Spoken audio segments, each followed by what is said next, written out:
clients, and I might be able to help answer some questions or ways to maybe respond and protect your own mental health, because I would imagine you're impacted quite a bit at times when people are talking with you. So I thought we have could. enough time for all Huh? that. You don't have enough time for all that. Well, what I was wondering is kind of what are maybe some themes that come up, like whether it's something comes up with a client you're working with and you start to maybe feel uncomfortable or you're not sure how to respond. If someone has maybe an example of that we could start with, or I have Yes. several examples. So yesterday, I was cutting this woman's hair, and she talked about her best friend who died when she was like 21, and then she started to cry, and I was like, I don't know how to deal with it. They do that here. yeah. What was that like for you when that came up? I handle grief pretty, like, I don't know, just like internally. And I don't know, I've It's a had a little lot of awkward. people pass away recently, so I was like, I understand how you feel, and I don't know. It's hard. It's an awkward situation to not know. And I imagine, I'm assuming all of you can probably relate to some version of that.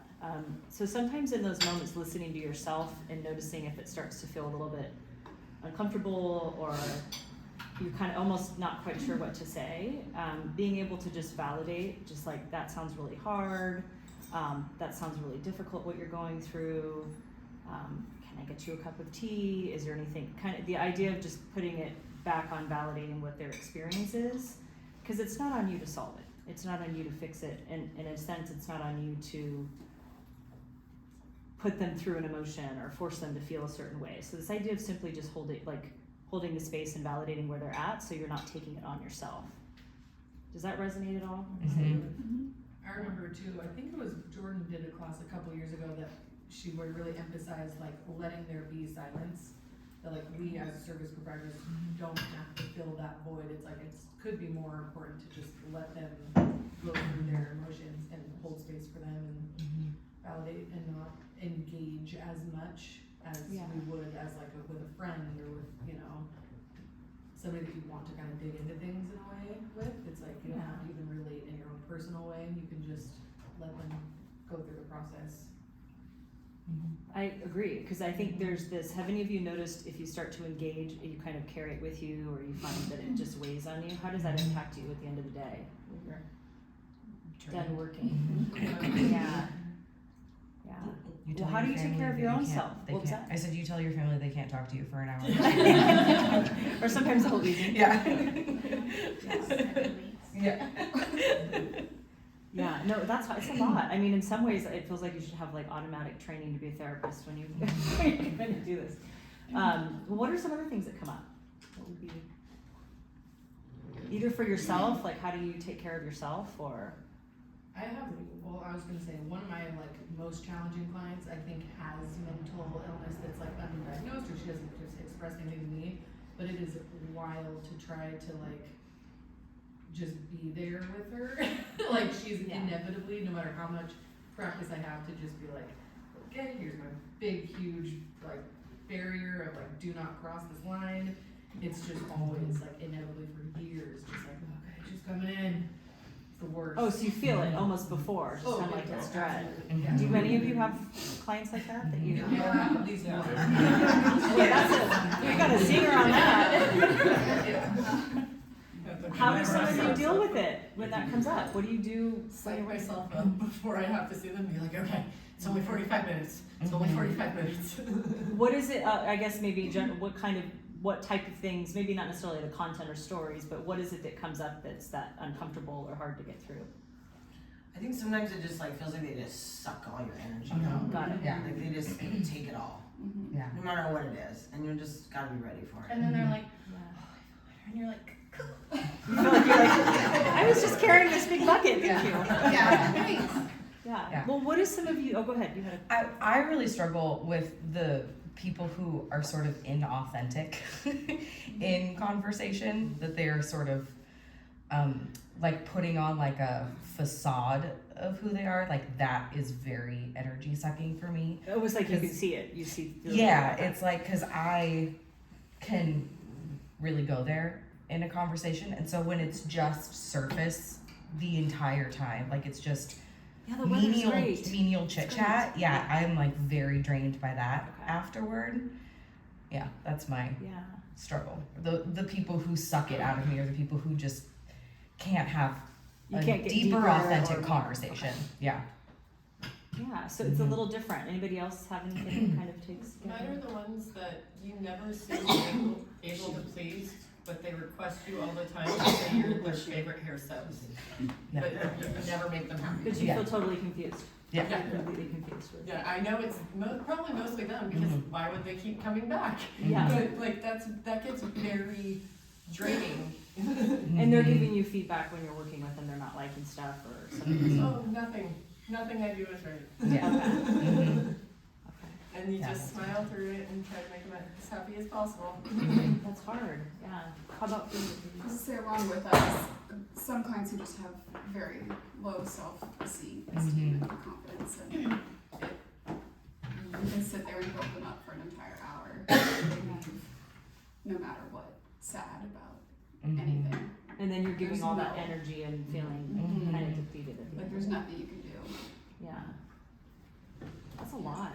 Yeah, and then you get verbally abused for Mhm. 30 minutes. You get what? Verbally abused. Okay. How does it? What? Tell me an example of that. It sounds not very fun. Like. I usually have a client who was a lot, and she was going, like it came out that she was like going through a really awful divorce and stuff, and then she like thought her hair wasn't even, and she came back and I was like, on each Mhm. side, and then she started yelling at me to the point where I went, I have to walk away from you because you're Yeah. stressing me out. That's really uncomfortable. And then I was like, okay, we're done. Goodbye. But like, she obviously was pissed off when she left, but I didn't really think it had anything to do with me. But she needed to like take it out on someone. But Still that doesn't still feel good. felt really Mhm. horrible. Mhm. Yeah. So that's rare. Yeah. That makes. I'm just listening to that. I'm like, ugh. It doesn't feel Luckily, I very have a toddler, so I was like, done. good. Yeah. Those yeah. moments though where clients think that they're being nice and giving you helpful tips, being like, yeah, you should think about losing weight, or saying things like that. Unsolicited advice. I was just gonna say, who likes unsolicited advice? Raise your hand. I don't think any of us do, right? So you get this from people. That's hard. Yeah. Well, what are some ways that you, maybe sharing some ways that you've all learned to cope, or ways, how do you navigate when things come up that might be uncomfortable for you, or clients you find you're getting maybe critical feedback, or managing someone's self-esteem, or someone's talking to you in a tone? Why don't we share some ways that you've maybe dealt with it in a way that you feel okay with? What are some A lot of things? self-analyzation. Huh? A lot of self-analyzation on how I contributed to it, possibly, in any way. Okay. First, that's what I do. Well, Oh, I, go I ahead. take a breath of fresh air. I smoke. Fresh air. That Sometimes I joke that I call it homicide prevention. So yeah, being able to step away, but Mhm. another thing that I've found is sometimes meeting them where they're at. So if they're being aggressive and, oh, I'm in a hurry. All right, let's go. Like, I will meet them there. And How do you find that works when you meet them there? It's tough, 'cause it doesn't, you have to kind of read the situation. But I think it works out. Yeah, that's a lot on you too, though, because Yeah, now you're right, having yeah. a temper and, yeah. I should try that at the front desk. I work at the desk, so I would love to.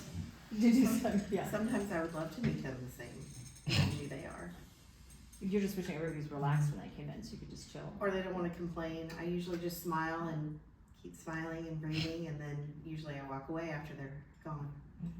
Cause I start to get really defensive Yeah, and like, really?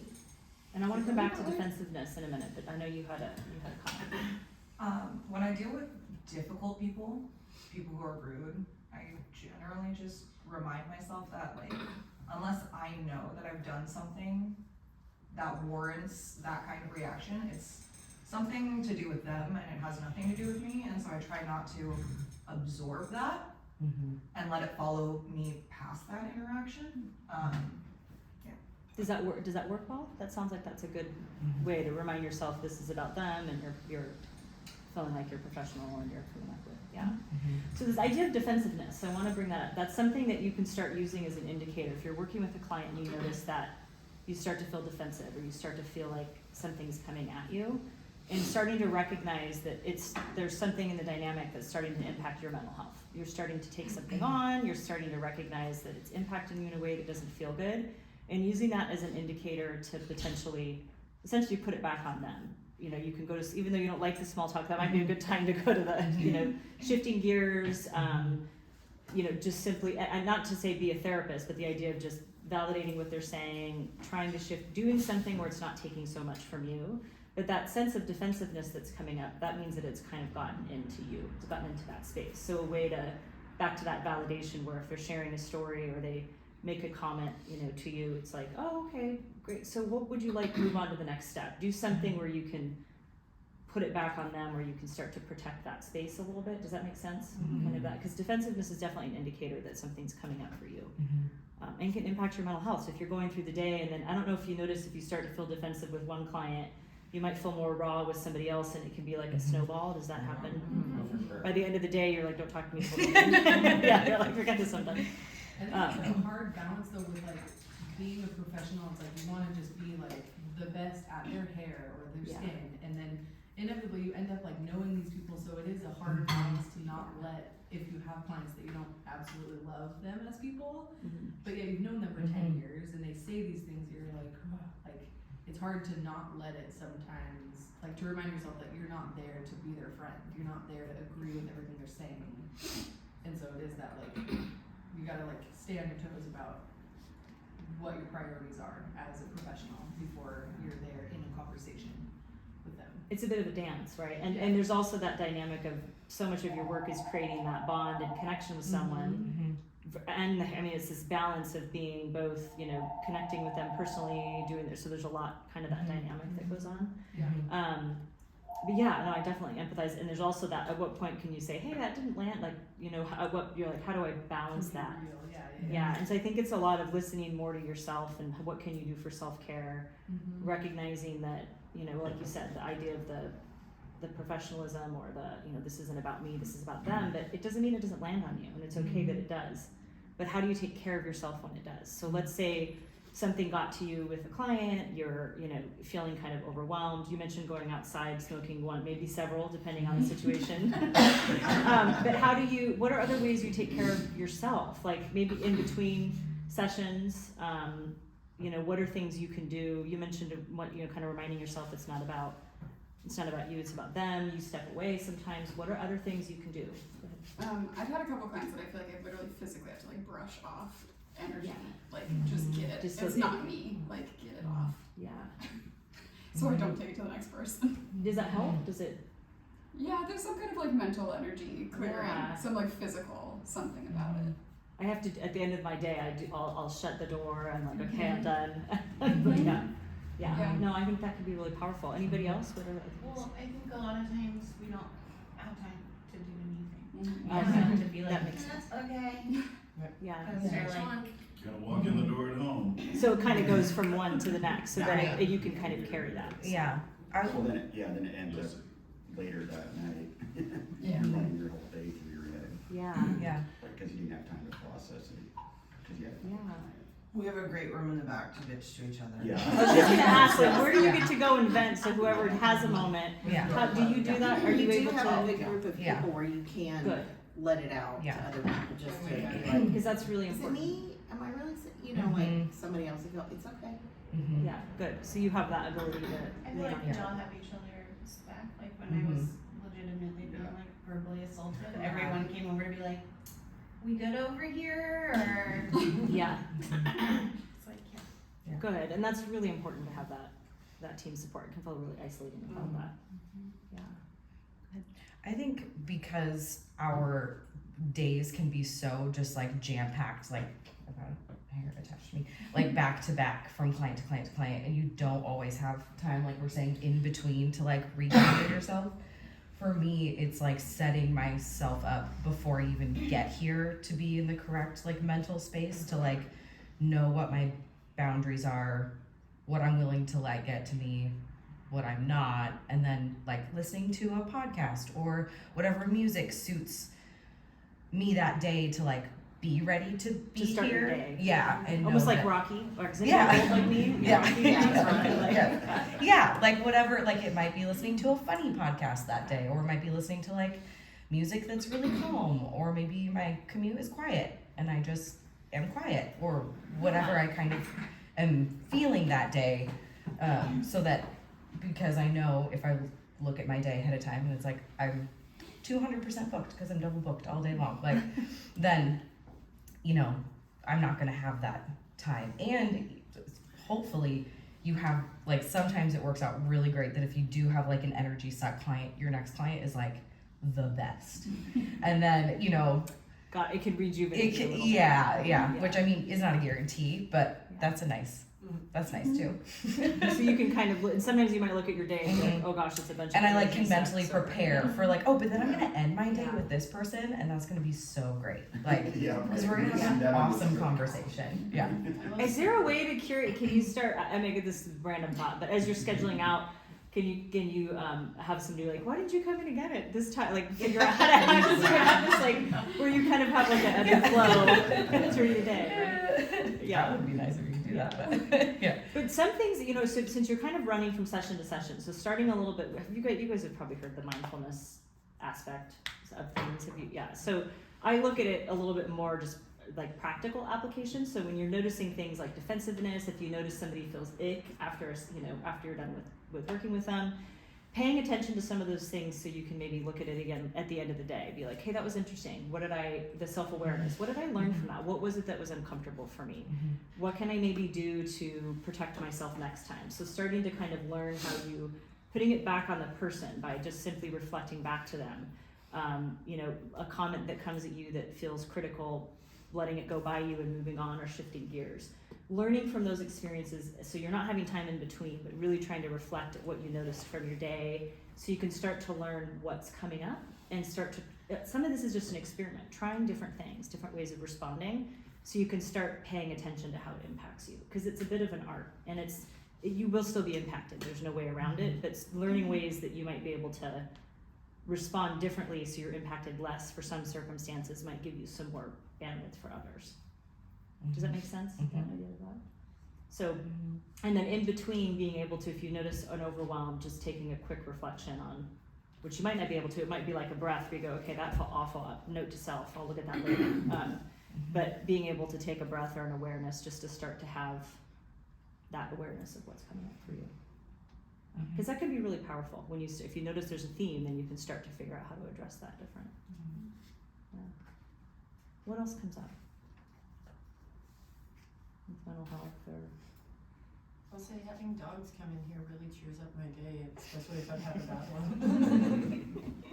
you could just do. You have the dogs. Right? Can I just work with your dog instead? I'll just in between clients be like, Yeah. and that just makes everything better. Have you ever had clients that you weren't sure how to maybe talk to them about if they have a therapist, or has that ever come up, or what is that like? Therapy has become so normalized nowadays that I personally don't feel uncomfortable. I feel like for majority of my clients, I'd be comfortable just asking.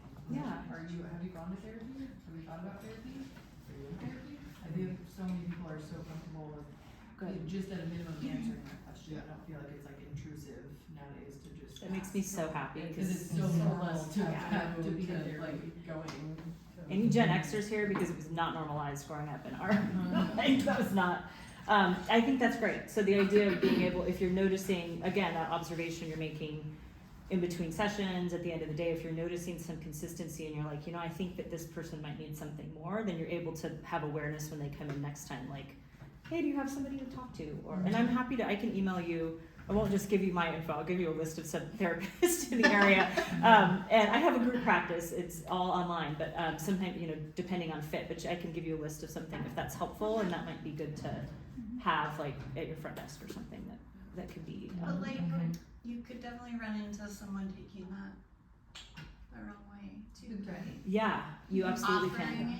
I think that's where you have to lean into yourself and trust, and try it on. It might be something where you're like, well, that didn't land well, I'm gonna reflect on that later today. Or it could be something where you're like, I'm really glad I said this. So that's where that mindfulness comes in of maybe you don't do it the first time, but you kind of observe that you had that thought, and then the next time if there's an opportunity that feels right to you, because that relationship is the most important part of your time with your client, right? If that relationship is good, they keep coming back.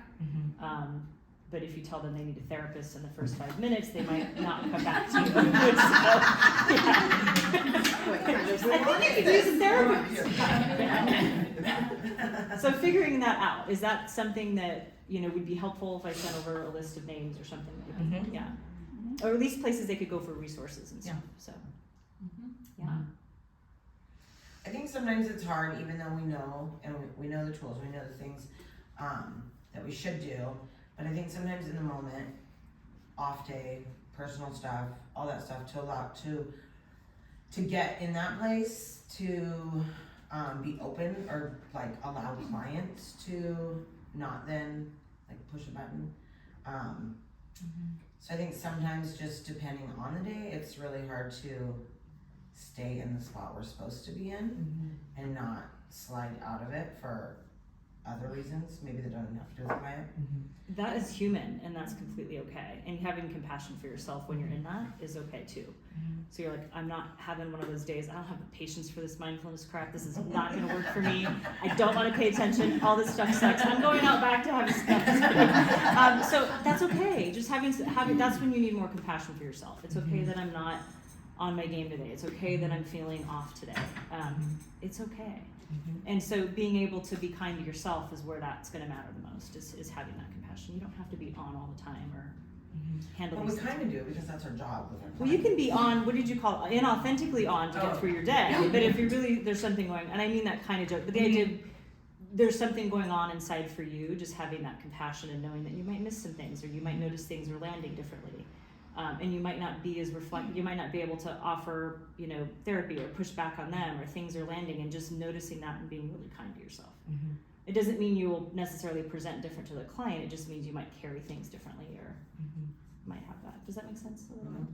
But that kindness to yourself is really important, especially you are gonna have days where you don't have the patience for it, or frustration, or there's things in your personal life going on, and that kindness to yourself and compassion really matters. It goes a long way. I bubble on those days, like an imaginary emotional bubble. You kind of So go that through the things kind of motions. can bounce off of you a little bit better, or you look at it like, today is not my day, so I'm gonna deflect that. Yeah. And knowing when you have those and taking care of yourself in that way is just as equally as important too. I try to warn everybody if I'm having one of those days. Just let you know. Day. You just wear a pink sticker on that day. Yeah, no, you guys should have like in-house stickers. You come in, you're like, what are the pink stickers? Oh, it's just because they had a coffee this morning. It means they're feeling spicy. Yeah, they're feeling spicy. Yeah, I like that. Yeah. But having those when you don't have them, so just, being able, I love that you say that, being like, hey, I'm having one of those days, like, nothing I say, don't take anything I say personally, but it might not come out pretty, or like this idea of being able to allow yourself to have that humanity and accept that. And then those we days act that like you, we would to the client, or the client would act to us, like if against other employees, and you don't wanna tick somebody off, or like that, I really didn't mean it that way, it just, that's how I'm feeling today. And with your team, it sounds like there's a really close team here, and being able to vent with each other, just letting people know that you have that.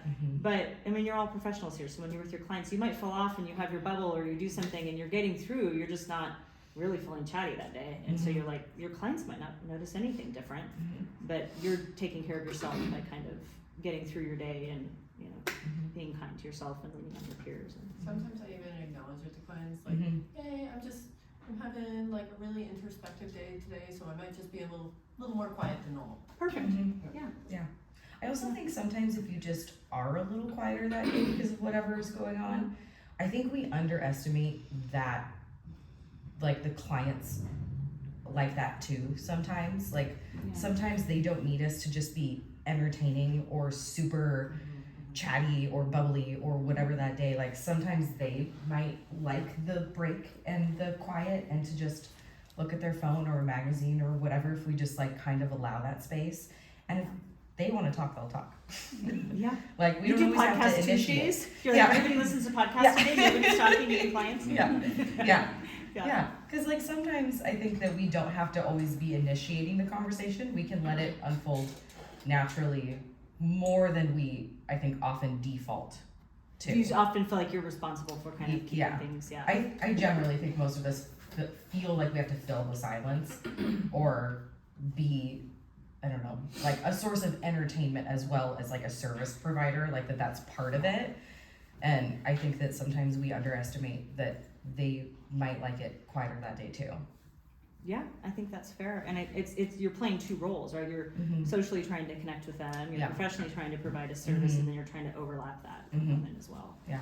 So that's a lot. Mhm. Yeah. I'll usually say, I feel like in those types of times when it's like you feel that it's not just like your typical like chatty kind of equipment, that I'll like remind them that this is their time. Yeah. It's like whatever you need, this Mhm. is 100% your time, whether it's a haircut or full color, it's like whatever you need, Yep. let me know. Yeah. Totally. And then they start talking about heavy things, and you can reflect, oh, that sounds Or really they'll just hard. sit and be quiet, you know, because I Yeah. don't allow that Perfect. to be, you know, and it's like been spoken, so it's like it's even more comfortable. For I think them to that's just great, be- checking in with them, like, I think Yeah. that's a wonderful way to do that. Mhm. Yeah. What else comes up around mental health, or any questions around therapy or anything? What about dealing with difficult people when they walk in? Like sometimes we get homeless people walking in, definitely who have mental health struggles. What do you feel is the best way to handle those kind of situations? That's a hard question. Let me think about that. When they're coming in, are they coming into the front desk? Like, give me an example of. Yeah, if they're walking They just in, wander in sometimes. they might be talking, saying crazy things. They might ask for tea. They might ask for the bathroom. They might ask for haircuts. Yeah. But you know they're not interested really in most of those things. They're just coming in. I know that's happening more in a lot of businesses in the area. You know, my first thought, not mental health related per se, but is like a buzzer on the door or something to, I don't know. I mean, that's just more logistics, but. Like to alert us, is that? Well, some way where like when I just knocked on the door and waved, and Oh. you guys came, some way to just have a buzzer where you could, it's a client, you know, or like some way to acknowledge that then you could buzz them in at the front and they can come in, so you can deter people just I don't know if that would be an option, but, So I can give you an example. This happened, I think it was last summer. This woman came in and was wandering around. I was doing my client, Jen was at the front, and she had sunglasses, and I don't remember how it all began, but and she just refused to leave and sat down. And so Jen was like, came and got me and was like, I don't know what to do. yeah. And so, because I worked with her for a long time, so something that we've always done is just instead of just telling them not allowed, or like when you have to tell someone it's time to go, we just, so I just walked up and I said, I just don't think today's the day for you to be in here today, you know, let's try again tomorrow, like why don't you come back tomorrow? You know, and she was like, I'm taking these sunglasses, I'm the queen of something. Yeah, and I was So like, you're getting "Queen of mental something." health, like. Yeah, people and it coming was like, in with- and it, when someone was just like, you are, and you can have those sunglasses, but you just can't be in here today. Like, let's try again tomorrow. And when she finally left with the sunglasses. But there was no point. It was like, just like, okay. it's not worth it. I'm not gonna argue with her about Yeah. that she's not the queen and she's. That's really hard, cause you don't know how, if someone's coming in and they seem unstable, not knowing how to, that's can be scary, yeah. I usually kind of let them just kind of wander a few, a minute or two, just like maybe they're just coming in and coming out. Yeah. But like with her, I did feel comfortable getting Jamie, because I'm like, okay, at this point she's not leaving. Like, what do I do? And I don't want to like tick them off. Yeah. Oh, it's very uneasy. 'Cause Yeah. You could be like, are they gonna, if they, yeah, and you know, from a mental health perspective, I don't have all I keep going to is this idea of legalities and safety and that stuff, which I don't know what options as business owners you have to, sorry, clients only, or I don't know how that works, but it can be scary, and you are right to trust your instinct if something feels like it is could be unstable, listen to that part of you. Kindness, and, gentleness can go a long way regardless of mental health, but you still might get a reaction from someone. They still might fly off the handle, and you don't know if they're on drugs or what's going on. Yeah. I have a question, like, what if a client is experiencing like domestic violence at home and they tell you about it, but they don't wanna do anything about it? Yeah. Like, I've experienced that. That's really hard, because there's both the emotional and physical and both. So that is something that I think encouraging, depending on their mindset, talking to a therapist, that sounds really hard. A lot of times people in those circumstances, they didn't enter it that way. It was like, have you guys heard the boiling frog analogy? Have you heard that, Martha? Yeah. Okay. So they go into these and it's almost hard to recognize it, or they're so enmeshed in it, it's difficult to even know what to do. So if they're not interested in getting out, that they can get support. Like, I think it might be worth talking to a therapist to help you navigate this, to cope with this. So a sense of, recognizing the space that they're in. There's nothing legally that can be done as far as mandatory reporters or Didn't anything take like that. any notes just in case, and Yeah. if anything happens to them, that Yeah. there's something documented that they told me. Yeah, I mean, that's about, but from I know from a mental health perspective, the only time that there's mandatory reporting for us is, like, I wouldn't do couples therapy with somebody that is in a domestic violence circumstance, because it's not conducive for that. But if a child was in harm's way, or a vulnerable adult, or there was immediate threats of harm that I was witness to, I would report that to the police. But domestic, unfortunately, between adults, it's, yeah, that's a hard one to hear too, really hard to hear. Yeah, for sure. That's tough. Well, on that note, when you do have those clients you really do care about, and if they were to pass away or whatnot, no one calls to let us know. No one's like, oh, let us know. We've been doing their hair forever, and we get forgotten. And so something could happen to them, and Jesse would never know for a year. Yeah. Oh, wow, where are they going? Did they move? Did something happen? Yeah, did something really happen, or did they just move, or who knows? And so, that weighs on me. I bet. Cause you hear, you care about people, and then, did they not like their hair? Well, you don't There's know if something they really left, bad, if they've or passed, if they've, and so there's a sense of this, grief and loss, right? So this sense of, regardless of, you don't know what it is, so you're processing all these different options, and being able to allow yourself in the sense idea of, instead of trying to brush away the feelings, just being like, this sucks right now, this is hard, I hope they're okay, I don't know if they're okay, and just allowing yourself some of that discomfort of that grief of what that is. If you do find out what it is, then you have a little more specified things to process, but that's a lot. That's unsettling for sure. Yeah. And my dad had a barber for a long time.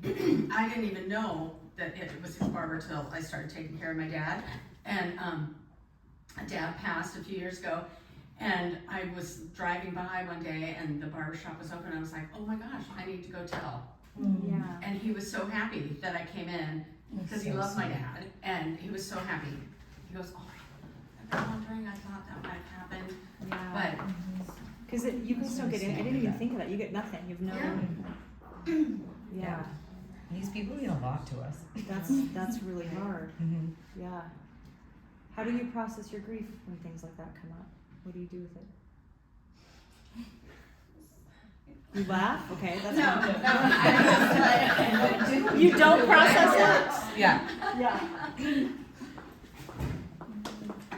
Allow it. Allow it? Yeah. Yeah. Yeah. It sticks with you though. It's a little sticky, isn't it? Yeah. Tell my therapist about it. Yeah. Yeah. Or have just like a safe, good friend to talk through it with, or partner, or whatever. Especially if it's unknown. That's a lot. You don't know what you're processing. It's just unknown. Yeah. Now, do you ever follow up if they do? I don't know how that works. Do you follow up with them and find out eventually, or is it just there's nothing to? Sometimes yes, sometimes you just you never know. We search for obituaries a lot. Oh gosh. Dana and I were very convinced. We had a client who passed and we spent like 2 years searching for her, and then she walked in the door. Oh. And we were like, well, it's funny now. During COVID. Yeah. Oh, COVID. During COVID, yeah, we Yeah. missed a lot of people, and then you worried what happened. What happened to that? That's a Especially lot. there were a handful that like had a lot of health issues and were elderly, and we're like, oh, they should have been back well by now. I'm so glad I got Well, and you one. get to know them in many ways so personal, because you're sharing things and talking. I talked to my hairstylist about that. Yeah, so it's that's hard. I mean, that's a loss. That's somebody that you've built a relationship with, and then to not know it's a lot to process for sure. Yeah. You guys have a lot. Can you just do hair? Why do you have to do? What else comes up? Is there anything?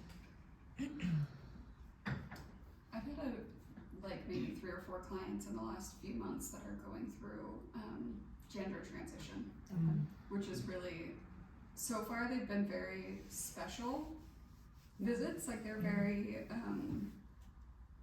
I don't know, they're moving in a direction that they are really excited about. But I have also had 2 of them sit and cry, happy tears most of the time. Oh, happy Usually tears. happy tears, but also like they don't feel like themselves looking in the mirror, and there's a lot of, I always feel this like heaviness when I see that they're coming in, and this like difficulty with it, that it's a lot to carry for an hour. You just, in a sense, knowing that there's going to be a lot of emotion or some expression. And usually it's special and happy, but not always. Sometimes they're trying to figure out who they are, what they are. Yeah. They're majorly trying to figure out who they are as people. And you're holding space for that. You're seeing that. I feel like that when I have to shave somebody's head for cancer. Totally. I'm like, all right, I'm gonna try to make this the funnest experience, so we laugh until we have to cry. So I'm gonna give you a bunch of ridiculous hair. We have to get rid of it. And it usually works out. We usually end up laughing really hard, but sometimes we cry, and that's really hard too. And you're not only witness to all this, you're experiencing it and being a part of those emotions, or trying to figure out how to navigate, or how do I respond, or what can I do, and it's a lot of emotional weight on each of you. Yeah, that's hard. Yeah, those, it's like an honor. Yeah. They shave your head, that's awesome. Yeah. And to let them. Yeah, thank you for trusting me with this. Yeah. And thank you for letting me be here with you. And I think that's the same with clients going through transition. The idea of, in many ways, if you have clients expressing emotion or, breaking down in front of you or sharing those things, there's a sense of safety they feel with you, which is a huge compliment as well. But it's also, how do you continue to protect yourself and hold that space too, that doesn't feel like it's carrying out. I think sometimes you just have to cry after. Yeah, I bet. Yeah. Or cry with. I imagine that comes up sometimes too. Yeah. That's a lot. What? Is that a bird or a dog? Do we have a birdie in our Casey? Probably. I'm just looking Casey.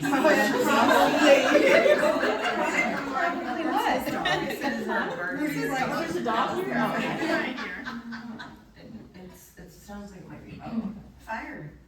Did we put up a fire? No, it sounds like maybe. For sure. My dog barking over As that gets figured out, do you have tools for us to practice better boundaries while still holding space and being present for the client? No, it's not. Kind of, so tools like we could talk to you a little bit of validation. It sounded Yeah. far away. It didn't Yeah. sound like it was coming out of my pocket.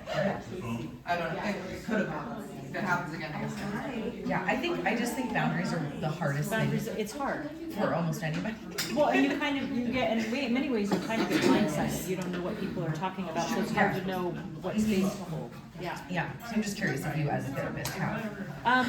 Some of it's been learning to listen that, so one of the questions that came up is this idea of having, boundaries, or, how do you learn, the idea of protecting yourself? Am I phrasing that right? That Yeah, like protecting having yourself. boundaries to, protect your own mental health while holding space for your client It's a great and question. being present for them.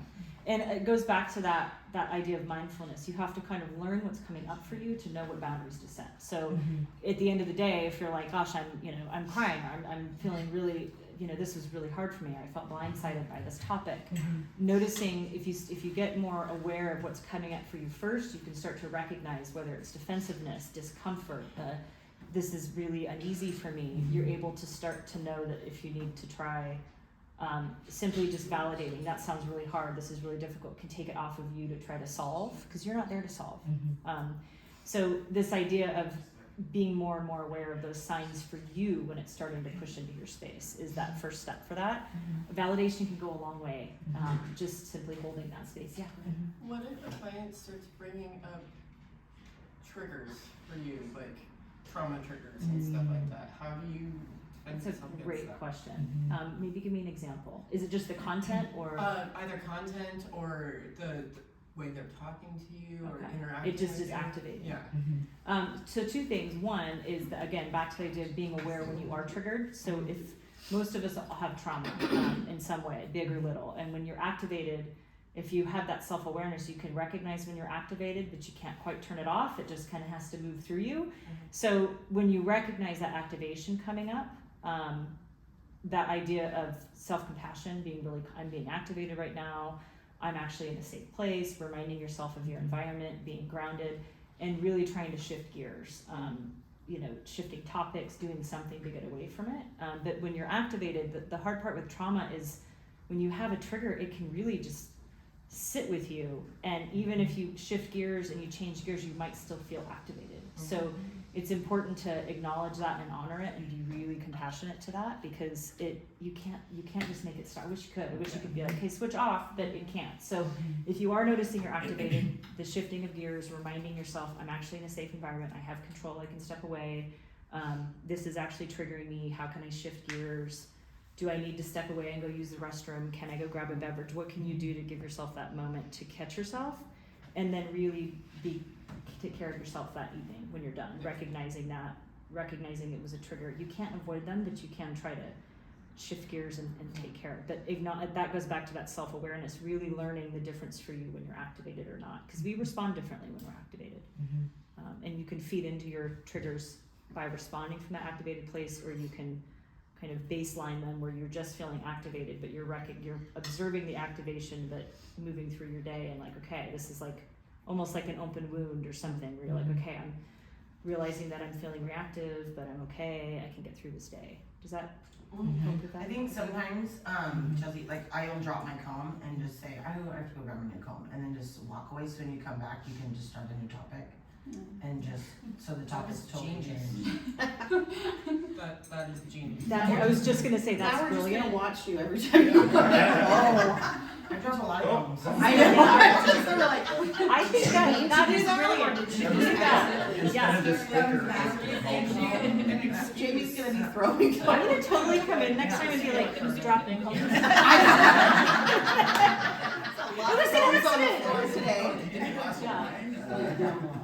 That's a great idea. So tips like that are perfect. When you notice you're activated, the best thing you can do is find a way to give yourself space you can recognize when you're activated that the environment's actually not unsafe, it's just triggering old stuff. And that's the place you want to get to is, okay, I need to go, I'm noticing something's coming up, drop your comb, go to the bathroom, make it like a number 2, so that it's like, it feels like it's a long time or whatever it is. You come back and you're able to recognize that you're triggered and move through and honor that space. Oh, and I came back without a comb and said, oh, they're in the drawer. Sometimes there's not a comb to bring up back there. I was just like, I don't know if the homework Yeah. is, I don't know what's in my drawer. No, you just say, oh, Yeah, just I couldn't find the comb. Yeah. So I couldn't find my comb. My favorite comb isn't back there. Yeah. That's a great tool. Some way to give yourself that break. I don't know if this is comfortable for everybody or not, but I feel like sometimes too, it's okay to say, once you've done that like internal kind of scan, to say, let's move on to a different topic, to like verbalize the shift versus just try to like manipulate it, Yeah, I think that's great too. hey, I'm gonna shift gears. This is feeling a little heavy right now. Can we Yeah. shift gears Yeah, or but something? like, Yeah. put the words to it, I think is helpful for me. And it's whatever's that's a great way. So finding that comfort in what works for you, whether it's kind of bringing, depending on the client too, I would imagine. There's Right. some that you can Yeah. and. I had a client say something racist, and I was like, whoa, did you really mean that? And she goes, yeah, and I went, okay, so we're just gonna need to not talk about things like that, Yeah, because I can't. yeah. She goes, okay. I think we had a lot of that when like Trump was like going into office. There was a lot of Yeah. having to just switch and say, I don't think this is a good topic to talk about. Yeah. Because she was like, well, you're not gonna change my mind, and I was like, well, I'm not gonna agree with it, so let's I'm also not just, trying. not talk about it. Like, I'm not even gonna debate with you. This is not a, yeah. No, and I think it's great. This is not a good topic. I'm not discussing this with you. You're Or- entitled to be human and have those boundaries. Mhm. Or First things. sometimes, like, you may be really, like, close with a client and they could tell you, like, anything and you'd be okay with it, but maybe, like, the people around are like, so then you have to be like, let's, Yeah. maybe we could talk about this, not when a bunch of people are there.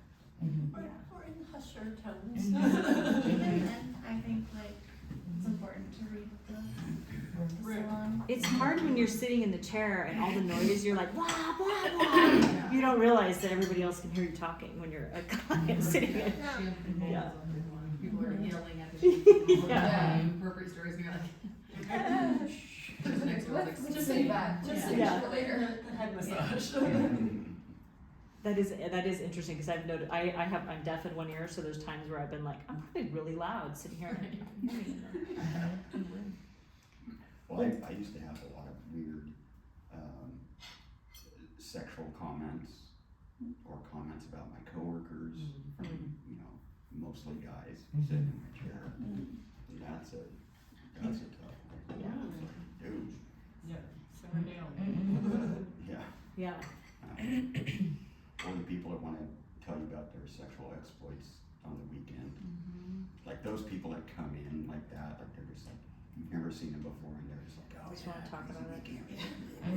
Sometimes they do that to just get a rise out of people and And sort of I- like, I don't even acknowledge those people. I don't even know. Like, I'm just like, I don't say anything. So those people, I don't meet them at that level, right? Yeah. I don't even ask a big question. I don't even direct it. I just shut up. Just quiet. I think when people are like being, yeah, when people are being super crass, I think it's fine just to be kind of like, anyway, Yeah. Yeah.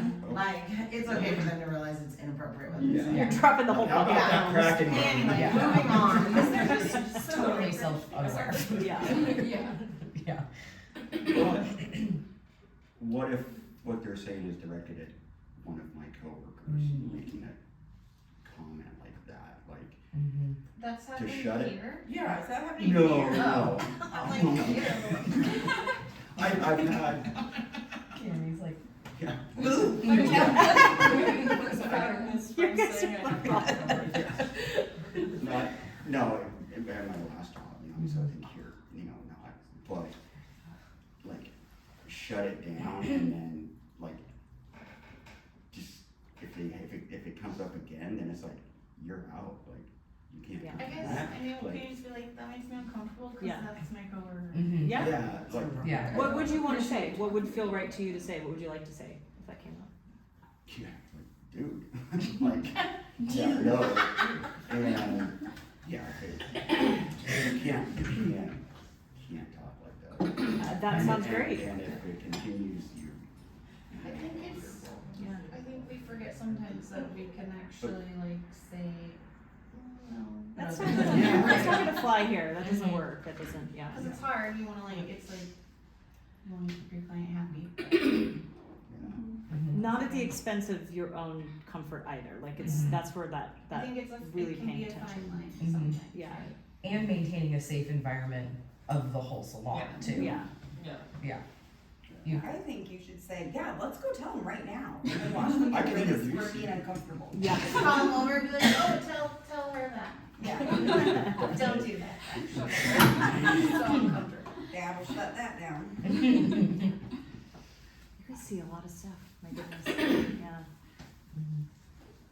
What else comes up? Anything else that?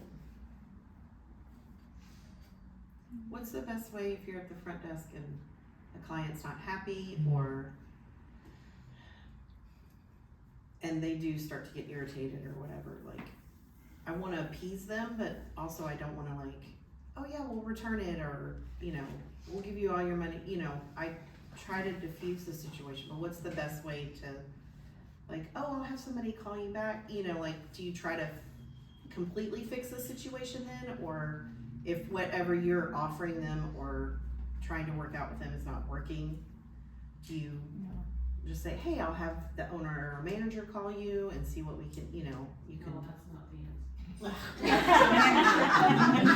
answer. You know, this idea, back to that validation, so if you're trying to fix. Let me give you her personal number. Yes. Yeah, if you're trying to engage with it, it can often escalate or get more frustrating for you, so just, yeah, that sounds really hard, I'm sorry you're unhappy, just validating their experience. Cause I start to get frustrated. Yeah. I feel where I'm turning red and I'm like. and I'm So like, just, well, just that's like, not this what I sounds need to really do. hard, this is what I can do, and this is the limits of what I can do, does that work for you? So the idea of just that boundary of, I'm not taking this on, I'm just gonna be like, yep, that sounds hard, I understand you're frustrated, this sounds like this was really difficult for you, you're just continuing to put it back in their space, you're not owning it, and then the idea of like, this is what I have, the very clear, this is what my options are, do any of these work for you? And at that point, if they don't, I don't know what how the escalation would be, but some way where you're like, this is validating them, here's what my options are, does this work for you? And then it's, at that point, you know, but then that can protect you from trying to solve and get in and engage and having that escalation for you. How about, we have a couple of clients who, I don't wanna say manipulative, but they are, kind of. Like, they wanna nickel and dime everything, and they kinda know how to work around the system, but you know what they're doing. How do you get around that without flat out lying to them, going, oh, we don't have that, that's not available? I mean, you kinda are, but I think people know who it is, but there's a couple. But like, when they're asking for something and you know what they're asking and you can't really do it, but you kinda have to fudge and go, oh, that's not available, or, you know. That's not applicable for It's Yeah, not an option, yeah. it's not an option in this Yeah. scenario, yeah, I think, again, back to that, the boundary of it, right? So it's the idea of just the statement of maybe not an option. If it is available, but you're like, it's not an option, is very different. So the semantics of it, right? So the idea of, I can't do that when you know you can is very different than that's not an option here. It's different. So the idea of just setting that boundary. These are the options. I toddler down those things. Cause like, I tell Stevie all the time, well, you can't have that right now, cause that's not an option, but I can give you this. Yeah, I mean, it's different because you're dealing with like the aftermath of a service a lot of the time versus like us in the service. But I do feel like, okay, Manu often asks for many things during her service that are like add-ons that you don't have time for. And I had her just on Saturday and she's like, do you have time for a deep conditioning treatment? She's at the end of my day. I could have made time, but I said, I actually don't have time for that today, but here's what I can do for you. I can put the luster on you and it's gonna work super quick, so it doesn't take the time and whatever, blah, blah, blah. I think that she has responded better to that because I just say, no, I don't have time for that today, but let's make sure we book that next time or whatever it is. And so, I'm not good at that. Yeah. I'll give you everything. No, and that's a really important point. The idea, back to the idea of boundaries, it's, You have to say no. you have to say Like, no. You have to And- say no to those people, and- because yeah. they have to hear no. and they actually need to hear no and they like to She hear definitely no. needs to hear no. Yeah. Like people need I love when you boundaries. said, do you work Fridays? I go, I don't. Yeah. Yeah, or Sorry. later, like I Yep. see a lot in industries too, where at the end of the day, Mhm. somebody knows they're the last session. Whether you're going home to eat ice cream and watch a TV show is none of your business. You have plans. Like, I'm done at 6. this is my done, and so Yep. this noticing for you, if you feel this urge to comply with that, that's an area of boundary work in the therapy. That's an area for you to work on boundaries, because it's okay if you have 30 minutes between clients. That does not mean that's your previous client's time. You get to say no. You get to make that decision. So really working with that space because you're protecting that and respecting your time. So that aspect of that. What if you keep telling them the same thing and they don't? 'Cause, You just like, have to say no firmly, and then Yeah. say, honestly, the answer is no. I can have Allison call and tell you no, I can have Dana call and tell you no, but the answer is Yeah. no. Dana said she won't call. Yeah. No, I'm just kidding. Yeah, I mean, I think you just Yeah. have to be no, firmly. Well, it's I'm like- happy to call someone and I say think we no. all, Yeah. CJ Yeah.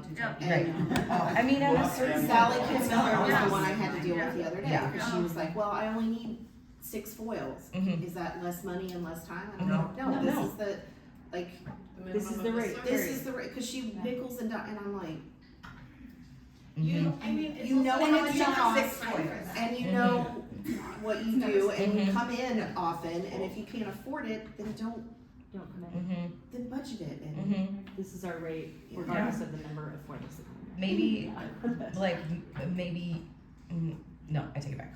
Nope.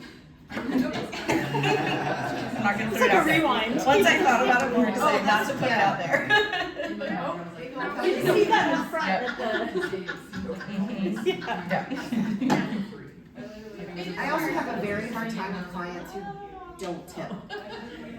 Or Mhm. tip very little, because we have, if you'd like to tip on your card, you can type it in Mhm. here, or you can tell me the amount or percentage, Mhm. and we'll type it in for you or whatever, Mhm. and whether it's a haircut or not, I'm like, Oh, okay. But Jen, that's not your like. I Yeah, know that's it's my not, job. but that's, Yeah. that's my own thing, that's not, Yeah. but that's my own, and I'm like, Cause you're so nice to us. This would be an area where you'd go, hey, I'm noticing I'm feeling really irritated about this. When I get home tonight, I'm gonna process that irritation. Yeah. With a big glass of oh, wine. I bring a lot home, my husband's Yeah. like, oh, that happened today, and I was like, yep. Mhm. Yeah. I also worked in the. But that's a lot on you, though. field, If it- if My that's- husband has gotten a lot of stuff. Yeah. Mhm. If you're carrying that, that's a lot on you. So how, like, this That, yeah, idea- that's my own personal, I'm just like. Yeah. Mhm. Well, it's just a lot on your mental health if it carries. And it's the same people over and over, and I'm like, But Mhm. so like when I know I have someone coming in that like kind of just like rubs me the wrong way, I just have to like mentally prepare. Mhm. And then usually, I've been told this is called future tripping. Cause I'm like, oh, this is probably what's gonna happen, and then it doesn't, and I'm pleasantly surprised. That's how I make it better for me. I don't know. Probably Plan for the worst case, hope for the best. Yeah. But, like, Yeah. Well, and like the thing with Sally, like it's not all on you. That's stuff that we can control. Like, cause like when she sees Kaylee or I or Hope, she's pretty good because it's like, no, Sally, like we're really, really direct with her. It's when she knows that she can like manipulate well, she a calls in little. and she thinks that, I think she thinks we don't know. Yeah, And I'm and like, all oh, you have- we I know, think we with- all know who you are. With and Sally, we're- she's just one of those people that you just say, Sally, your appointments are already booked. If you wanna make an adjustment when you're here, we can talk about it and just leave your appointments. Because it gets into like a 30-minute conversation of moving her stuff. And I think you just have to say no. Mhm. Because she's gonna want what she's pre-booked for. She knew what she was. Oh, no, pre-booked she for. wanted it, she just wanted to pay less. And I was Yeah. like, it's, No. doesn't work that way. you're getting color no matter how much, I was like, you still have to pay for the color. You know, it may not take as long, but you still have to pay for the products that are being used on you. It's a service that's And the happening. skill It's a that service. we That's a have. great way. It's a service, not a You can product. put It's a one in, I service. mean, you're still gonna have to pay. You're still receiving you're still receiving a service. Yeah. That's just. Would you feel, or how do you like address if someone maybe doesn't like validate like your worth, I guess, or like, is it? Well, I'm personally, I'm a private pay therapist, so I have my rates, and that's just my rates, and it's, So how do you like frame that if someone was trying to? I would refer them, I would say, hey, there's other clinicians that have different rates if it doesn't work. If I haven't begun therapy with them, then I would potentially refer out to therapists that might have different rates. If I've already begun it and it was a hardship or something like that, it's different in the therapy just from an ethics component. I would look at potentially doing a sliding scale to get them through whatever that is. But as far as like new clients, my rates are my rates. Right, so it's just Yeah. kind of like, Mhm. Yeah. sometimes you just have to like draw like. Sure. Yeah, you just, I refer them to like somebody else. I Yeah. always, and not in a shameful way. Just like, we have other great stylists that, Mhm. you know, and then I just say, I have 25 years of experience. My rates are a little different than somebody that has 2 years of experience. Yeah. Mhm. And owning that. And the other thing is this idea of somebody's pushing back, is there a point where you actually say, hey, this might not be the best salon for you, maybe you want to try somewhere else that can Yeah. negotiate based on the amount of But product I've use. said I might not be the best stylist for you, Yeah. for sure. Mhm. Mhm. It feels really good to say that. Well, and sometimes when you do that, I mean, people it's realize, really hard. Yeah. yeah, they go, oh gosh, I didn't mean And then that. you just have to do it with a big smile and say, we just might not be a good match. And that's okay. But there's another Yeah. certain person here that will be a better match. Absolutely, yep, absolutely. Anything else? I know you guys have, No, we gotta wrap up soon, yeah. yeah. Is there anything? I have some cards, by the way, I can leave, and then I'll email you a list of, I'll just kind of email some places where they can go to find therapists, and then I'll leave some of these here if you guys want to. But keep paying attention to what's coming up, taking care of yourself in the evening, leaning on each other, dropping your combs, you know, working on those boundaries, redirecting conversation. You know, if you're comfortable calling it out, like, hey, can we change topics? Can you And, yeah. provide information for where we can direct people in out of domestic violence situations? Yeah, there's quite a few shelters. So there's some women's shelters, and you can tell them. Let me see if I can provide some on that list. That just being able to reach out. But there's definitely some women's shelters that they could look at. But a lot of times, if someone's not wanting to end it, they wouldn't be comfortable reaching out to some of those. It might be starting with therapy or a therapist that specializes in that area. But yeah, I can put some shelters on there. Yeah, for sure. Thank you so much. Yeah. Thank you. Yeah, you're welcome. Most of our clients are awesome. Yeah, they are. It's true. Well, thank you for letting me come and chat. Thank you so much. Yeah. Also, I really love your logo. Oh, thank you. It's very cute. My daughter came up with